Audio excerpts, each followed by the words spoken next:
College is always a struggle for every student because it's so different from um, how school has worked for their entire life. You have to learn to be organized, to get up in the morning, to do the work on your own time. You don't have mom and dad around. And so that's a struggle for everyone, but very few students also have more significant challenges to face. Being in college has helped a lot,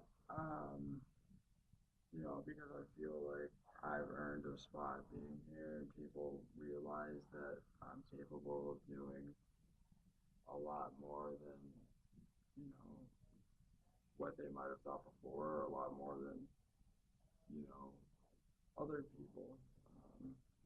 I like to think that I'm pretty accomplished in my career thus far. I started off with the Equinox as a staff writer, coming in my sophomore year. Um, and I mainly wrote for sports because that was, an area which I was most interested in. Always really liked sports, but I couldn't really play.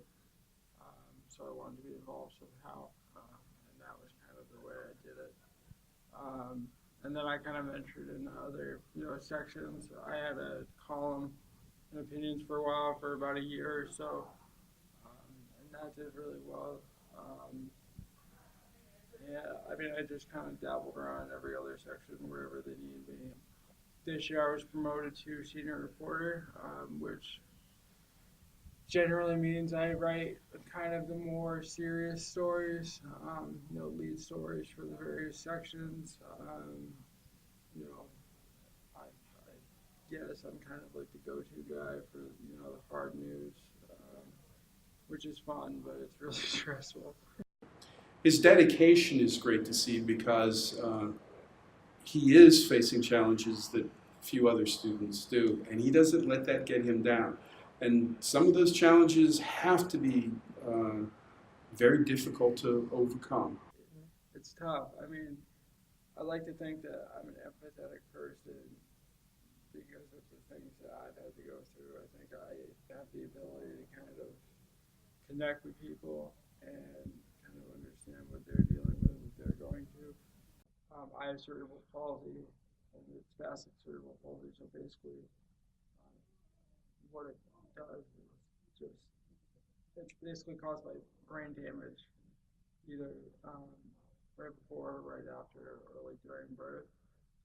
And because of that brain damage, signals are constantly being fired off, telling muscles to contract, um, and it causes a lot of um, muscle tightness, and in turn causes joint damage, and then issues walking, gait and stuff like that. Yeah, I mean, like I'll wake up from a dream where I was like walking around and like going whatever, and then kind of look over, see my walker, just like, oh shit. Well, I'm Jane Warner, and I'm the Director of Disability Services. I've been here since 1994, formally more as a director in 2000. The responsibility in the K through 12 system is that they go out after the students.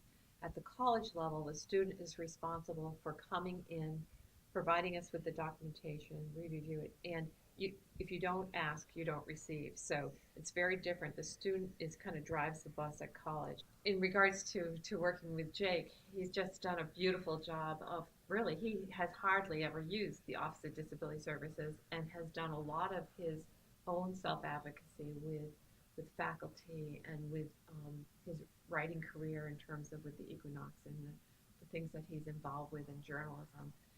He's just going to be a rock star as far as I'm concerned with his abilities and sensitivity and his awareness. He's a great self-advocate. He understands how his disability has been a gift and how he's used that and how he hasn't assumed that anyone else would know what his experience is like. Jake just doesn't let anything get in his way. No matter how hard the story is, he'll always go and fight for it. And he doesn't let his disability get in the way of that. Like he never lets it hold him back. And a lot of people, I think, when they first meet him, think that he'll act that way. But Jake's the first person to like joke about it or be very lighthearted about it. So I think that he's just like any other student, and I think he's more driven than anybody that I've ever met. He's just kind-hearted. He's always there for other people. He's always willing to pick up assignments when people can't do it.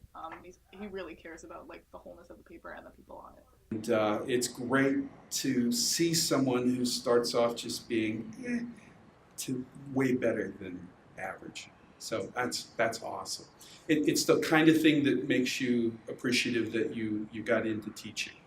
You don't always see that growth. Interacting with people, getting to know people, getting to hear people's stories. It's not so much, the hard, digging that I have to do to get to like the core of it, a complex and controversial story. That's not necessarily it for me. It's more so just, allowing, or people allowing me to like come into their lives and, hear what they have to say, get to hear their stories, experience different things, and then be able to tell that story in a, cohesive manner that everybody can understand. I hope that people don't see that part of him just because it's so minute. Yeah, it's the butt of a lot of jokes, and it's kind of shaped who he is in a lot of ways, but he's way more capable than that. Personally, I misconceived what he was capable of, like mentally and everything, just because ignorance does that. And he is very, very capable even beyond that if you just sit down and talk to him. I just hope that employers don't see that as an obstacle or anything like that, because he knows how to handle it just fine. And I can see it kind of posing more issues, as I'm sure it has over the past 21 years. I also just think he's a really great, sensitive and aware person who,